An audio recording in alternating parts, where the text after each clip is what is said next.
නව වසරක උදාවේදී දර්ශනපුර නිවාස සංකීර්ණයේ වාර්ෂිකව සිදු කරනු ලබන බෝධි පූජාමය පින්කම මෙවරත් 2012 ජනවාරි මාස 8 වෙනිදාට යෙදුණු දුරුතු පුරපසළොස්වක පොහොදා නිවාසවාසීන්ගේ සහභාගීත්වයෙන් දර්ශනපුර බෝධි මළුවේදී ඉතා අලංකාරව පවත්වන්නට යෙදුණා.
දර්ශනපුර නිවාස සංකීර්ණයේ සිදු කරනු ලබන සියලු පුණ්‍යමය කටයුතු වලදී නිරතුරුවම අපහා සිටින පල්ලේකැලි ශ්‍රී වංශ ධර්මායතනය මෙවරත් බෝධි පූජා වන්දනාවේදී පූර්ණ අනුග්‍රහය ලබා දුන්නා. අපි කෙසේම සිදුතුවි මනුෂ්‍ය ජීවිතයක් ලැබේ සතර දීකලාව සම්පර මරණය අපල පෙර ආස්තුභාවයේ සුදයි කියලා කියන්න පුළුවන්. ඊට එහා ආස්තුභාවයෙන් බැලුවා සමහර වෙලාවට ඉතිරෙන්න පුළුවන්.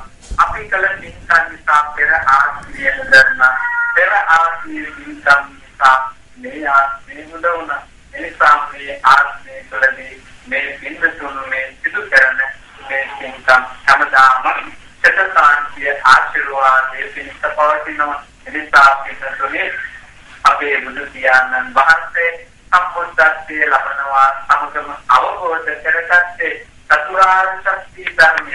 අපි හැමදාම සිහිපත් කරන්නේ චතුරාර්ය සත්‍ය ධර්මය අවබෝධ වෙන්න ඕන කියලා. අපි හැමදාම චතුරාර්ය සත්‍ය ධර්මය ශ්‍රවණය කරනවා. ඒ උතුම් සත්‍යයන් මෙහි කරනවා. බුදු පියාණන් වහන්සේ අවබෝධ කරගන්නට ලැබුණා සියලුම බුද්ධ ඥානය බෝසත්තුන් නමියතදී මෙහි කරන්නට සියලු දෙනාම සත්‍යයනා කරන්නට ආදුනාදයක් පවතින මාර්ගයවාද පස්සේ දුක්ඛේ ඥානං බුද්ධ ඥානං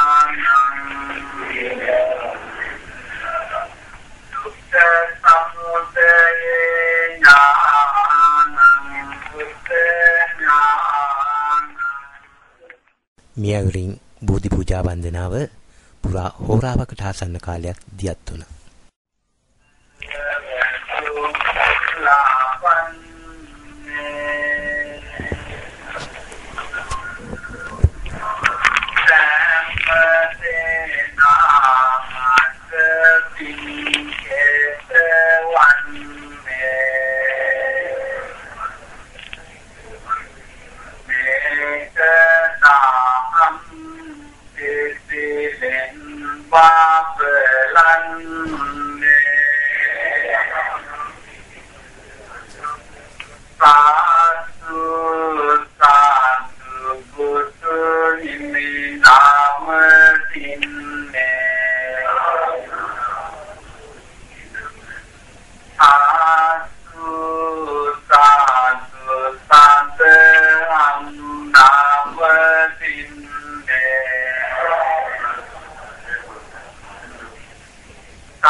Vati Mujaya Siri Mahabodhiya.